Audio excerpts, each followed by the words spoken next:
Dana White's Contender Series is back for week number 5, season number 9, so let's get into the picks and predictions. First off, let's do a quick recap of week number 4. We only missed one pick yet again. Samuel Silva got absolutely starched by the garbage rat Mandel Nalo in round number 1. We didn't get any methods correct, which is why our bets didn't do that well. We hit Tommy McMillan on the money line as an underdog, but the props this season, I'm just not hitting.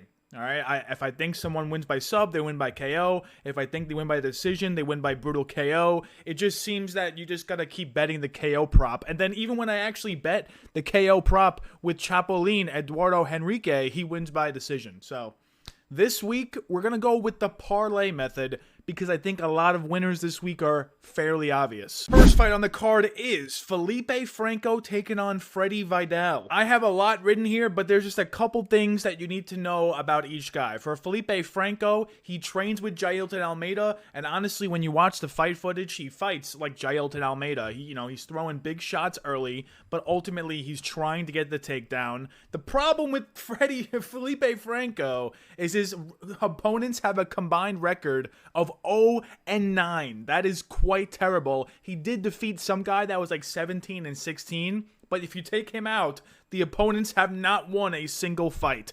So I'm not sure what to think about that. He also fought at Demo Fight League, and Demo Fight League is notorious for just feeding cans to undefeated Brazilians. Freddy Vidal, on the other hand, 2 KOs, 1 decision on his record. He's only 3-0. He's extremely green. He trains out of Ray Longo's gym. He went 1-0 at LFA, 2-0 at Flex Night.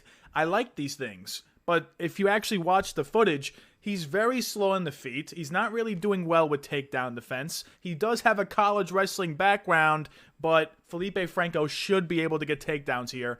And this is Felipe Franco's 3rd Contender Series opponent in the same fight. The first 2 opponents both pulled out. Freddy Vidal is fighting on short notice. I think that's a huge factor as to why he's even in this matchup. So I'm going with Felipe Franco, the big favorite, to just do the Jailton Almeida game plan, take down Freddy Vidal, and submit him in round number 1. Usually when I say someone's going to submit someone, they just stand and bang and win by KO. But this specific fight, I am pretty confident Felipe Franco is going to get takedowns and eventually find the sub. Next fight on the card is Chasen Blair taking on Samuel Sanches. Chasen Blair, you guys might remember, he got TKO'd by Cody Steele on last season's Contender Series. So right off the bat, you know that Chasen Blair's striking is not that good. Since then, he has a submission victory at Cage Warriors. He is 7-2 in Cage Warriors. So Chasen Blair, I would be picking if I thought he would have some type of grappling advantage, some type of grappling upside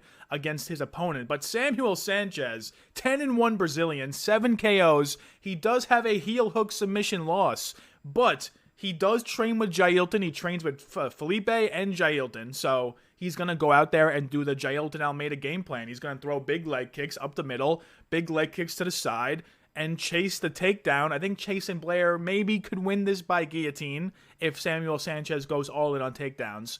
But I think Samuel Sanches striking is better than a Felipe Franco. I think he's actually going to go out there and entertain the striking. And if he does so, I'm taking Samuel Sanches to win this fight very early. Round number 1 KO. Yes, he has fought at Demo Fight League, which is a promotion I don't like very much. And that's where he's gotten most of his wins.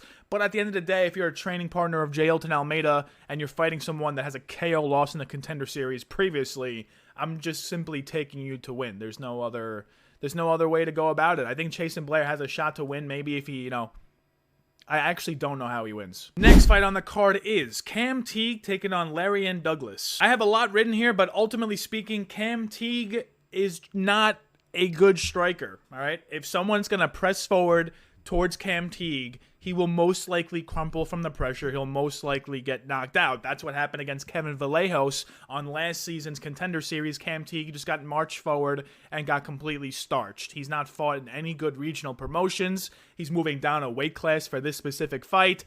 There's just not a lot to like about Cam Teague. And Lerryan Douglas, minus 600, 4-1 at LFA. He's on a multiple fight finish streak. He trains with Danny Silva and Cub Swanson at Bloodline MMA. His resume is very high level. I'm going with Lerryan Douglas round 1 KO. It's very unfortunate, I think Cam Teague, maybe he can pepper leg kicks. I don't think he's going to get takedowns going. I don't think his grappling is better than Lerryan. He's Brazilian after all. And strike for strike, Lerryan should just knock this guy out. So one of my most confident takes on the entire card. Lerryan Douglas should go out there and starch Cam Teague bright and early. Next fight on the card is Shanelle Dyer taking on Foro. Now, Shanelle Dyer has been fighting MMA for a while. Foro's first MMA fight amateurly was in 2022, I believe. So Foro, not a lot of skin in the game. She's not really trained to the highest level. Shanelle Dyer, on the other hand, she went 3-0 in the PFL. She did get ground and pound TKO'd by Ivana Petrovic and Shauna Bannon as an amateur. But Foro, she's got 6 KO wins of her 8 wins. She's Brazilian, but she's not really grappling. She's not really offensively shooting takedowns. She doesn't deal well with pressure either. Shanelle Dyer is going to have a huge size advantage in this matchup. Yes, she does have questionable takedown defense, but I don't think Foro is going to be shooting takedowns. I think she's going to be standing there ready to get hit by Shanelle Dyer. Shanelle Dyer is also going to be younger. She's 24 compared to Carol, who's 28. And she's been training longer than Carol. So for all those reasons, you know, usually in women's MMA, you take the decision prop, which I have here, but actually speaking, on the fly, I am changing this pick to Shanelle Dyer round 1 KO. I think she has great KO upside. She definitely has KO power. She can mix in takedowns of her own. She can get a ground and pound TKO. I don't think Foro is anywhere near the skill level of Shanelle Dyer. So when that happens in women's MMA, sometimes betting on a finish isn't the worst thing. If you're liking the video so far, make sure you leave a like and let me know in the comments who your favorite underdog is this week. I, unfortunately, you're going to find out, don't have a single dog picked. It's crazy. First week of the Contender Series this season where I'm just like, I have these all look like people that are going to go out there and get absolutely obliterated. And the main event of the evening, Anthony Guaurascio taking on Steven Asplund. Right off the bat, I don't like Steven Asplund because he is a short notice replacement. Usually when Dana White and the UFC people are trying to find a short notice replacement for Contender Series, the guy that they replace with is often very not good. He has nothing to show for it. Yes, he went 4-1 in the LFA. I like that, but he never fought for the LFA heavyweight title. They were just giving him very low-level LFA fights. He only's been fighting since 2022. He trains at McEwen's MMA. I don't know what that gym is. When you watch him fight, he has a lot of excess fat, no offense, but he does have a lot of excess fat, and I don't think that's going to do well for his cardio. He does have a lot of round 2 or round 3 finishes, but that's mainly because the opponents that he's facing have worse cardio than him. They are almost always beating Steven Asplund in the first round, and in round 2, round 3, Asplund turns it up. The other guy is completely gassed, and Asplund wins by KO. That's basically how he's gotten most of his finishes as a MMA practitioner. Guaurascio, on the other hand, he is 3-0. I don't like that either, but if you dig deeper into the resume, he has been fighting MMA since 2012, 10 years longer than Steven Asplund. He trains at Gracie Tampa. That must be a good gym, you know, Renzo Gracie is attached to it. He KO'd Bailey Schoenfelder, who lost on last year's Contender Series. He's got a kickboxing base with multiple kickboxing and cage boxing bouts.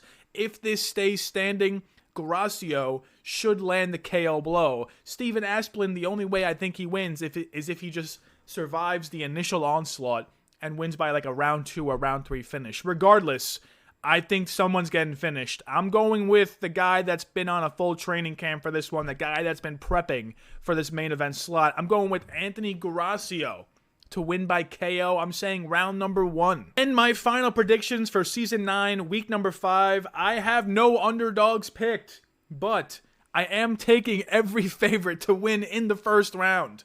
All right, I think this is going to be one of those weeks where betting fight to end in round 1 or betting on every favorite in a parlay is going to be profitable. You know, let's see. Samuel Sanches, he's the only one that I'm questioning. Chasen Blair might be an interesting dog pick. But other than that, I think Franco should go out there and make easy work of Vidal. I think Douglas should go out there and TKO his opponent. I think Dyer should win. I'm saying KO. And Guaurascio should just starch Asplund. So let's try to make some money this week. Let's get it.